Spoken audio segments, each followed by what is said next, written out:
Basta nga pala mga paps, ngayong araw pala samahan nyo ako magpalit ng rear shock absorber nitong Yamaha Mio i125, okay? So simulan na natin to mga paps. So mga paps, bakit ako magpapalit ito? Kasi ganito yan, wala naman talagang odometer o taon kung kailan dapat magpalit ito. Pero ang mga palatandaan kung kailangan natin magpalit ito, syempre kapag leak na yung rear shock absorber nyo, tapos nun kapag matalbog na yung shock absorber nyo.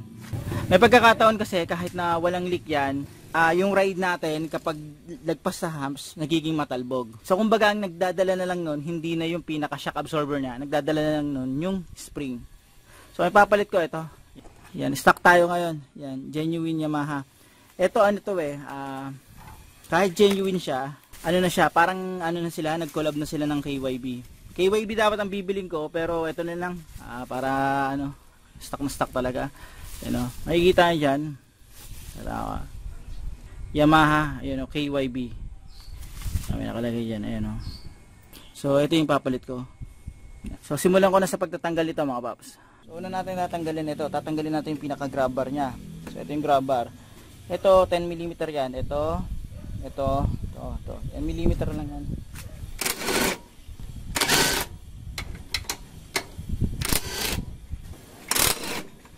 Okay. So next natin tatanggalin na to, itong screw dito, saka screw dito. Okay? So para matanggal natin yung pinaka cover dito sa harap ng engine. Yan. Tanggalin natin yan.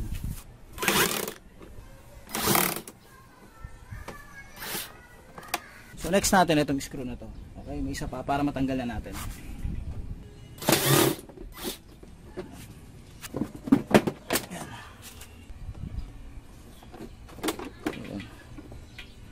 So ang susunod natin dito mga paps, ito, may gis dyan, tapos meron din sa loob, Ngayon, kaya ko tatanggal yung para maiusod ko to, okay, para maiusod ko pag diretso.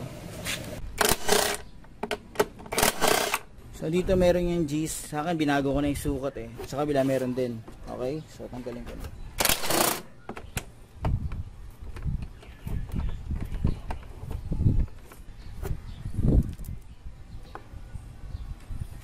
So kapag natanggal nyo na yan, iusod nyo yung U-box pag ganun.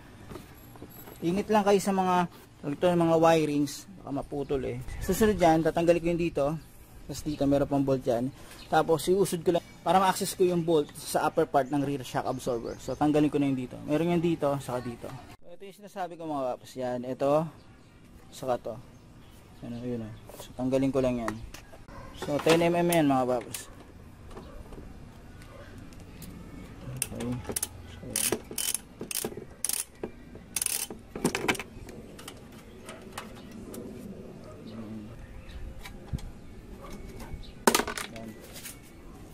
tapos yan, may usod ko na to mga paps yan.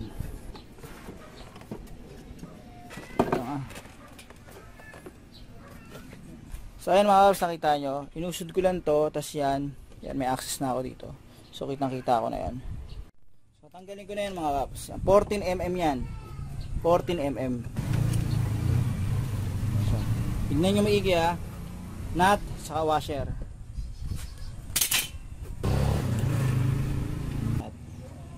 Okay. So ito tatanggalin ko na to. Ito 12mm yan. Okay, so 12mm. So ayan. Tapos kapag tatanggalin na natin to, bababa tong part na to. Okay, ito bababa. Yan. So tanggalin ko na to dito.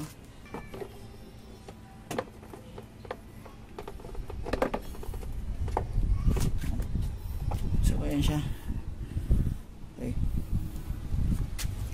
So ito siya mga paps. Yung washer, hindi ko na tinanggal dyan yung isang washer. Yan. Nayaan ko na lang siya dyan. Para mamaya pagkakabit ko, hindi ko naisipin yan. Yan ang isang washer. So mga paps, ito yung yung stock yan. Ito KYB yan. Yamaha KYB nakalagay dito. Tapos 2PH din. So nakita nyo kalawang ngayon Tapos ito yung binili ko. Yan. Yamaha din. So ito siya yan. So ito rin KYB yan KYB Yamaha 2PH din. Okay, so ito yung bago. Yan. Sa mga paps, ganito, turo ko lang sa inyo, sa pagsusukat nito, ganito, para malaman nyo kung ilang millimeter o yung haba ng shock nyo. Kasi iba, gusto nila gantong sukat, ito, tuturo ko na lang sa inyo. So, ito yung tinatawag na eye to eye. Ano ba yung eye to eye? Ibig sabihin nun, yung butas nito, saka yung butas ng dulo. Okay, so itong butas na to, ito. Sa pagsusukat nito, dapat susukatin nyo yung gitna nito, saka hanggang gitna nito, itong butas na to. Okay? So, yan. Sukatin natin yung gitna. Tapos agad dito. Kung masusukat nyo yan, yan, 30. So, ibig sabihin yan, 30 cm, 300 mm. Kaya minsan may mga nagtatanong, ano ba yung magandang shock? Sasabihin nila 300, 305, 310. So, dito nila pinagbabasa yung mga paps pag magsusukat. Yan hanggang dito. So, 300 mm. Etong luma, 300 mm pa ba? Syempre malamang hindi na. Kasi, nagamit na eh. So, yan. So, hanggang dito na lang siya. 294 mm na lang. Kasi syempre luma na to eh. Napitpit na yan. Eh, expected na yun. Okay?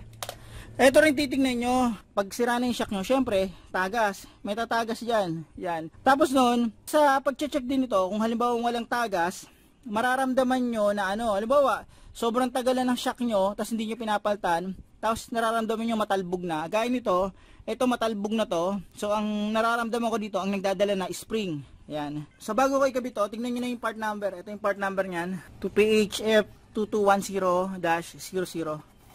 Okay, so Yamaha to, genuine parts ng binili ko. Ito almost almost 1,000, ganoon. Gumamit lang ako voucher para makatipid. Pero ganun ang mga presyuhan nito. Yan.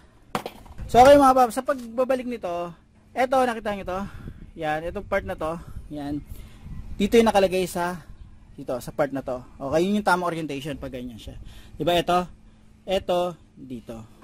Okay, hindi dito. Baka magkabaligtad kayo. So, reverse order lang to ng pagtatanggal. Balik ko na to dito.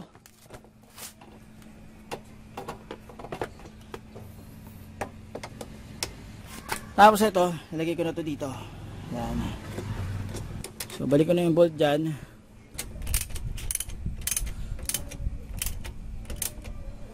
So, gagawin ko, lalagay ko na yung washer sa kanat dito. Yan, dyan. So, washer.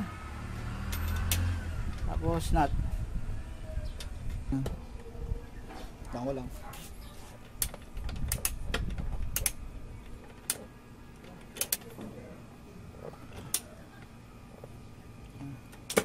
So ayan mga paps, nahigpitan ko na yung sa taas, saka nahigpitan ko na yung sa baba. Ngayon, ibabalik ko na yung U-box at saka yung pinaka grab handle dito. Okay, so reverse order lang na pagtatanggal. Yung torque specs nito at saka yung nasa taas, ilalagay ko na lang dito mga paps. Okay, so ibalik ko na muna yung mga kailangan ibalik dito. So ayan mga paps, nabalik ko na yung kailangan ko ibalik. Reverse order lang ng pagtatanggal. Okay, so yung U-box, yung grab handle. So paano mga paps, hanggang dito na lang yung video ko. Sana kahit paano nakatulong tong video na to in case na magpapalit kayo ng rear shock absorber nitong Yamaha Mio or M3. Okay, paano mga paps, maraming salamat sa inyo.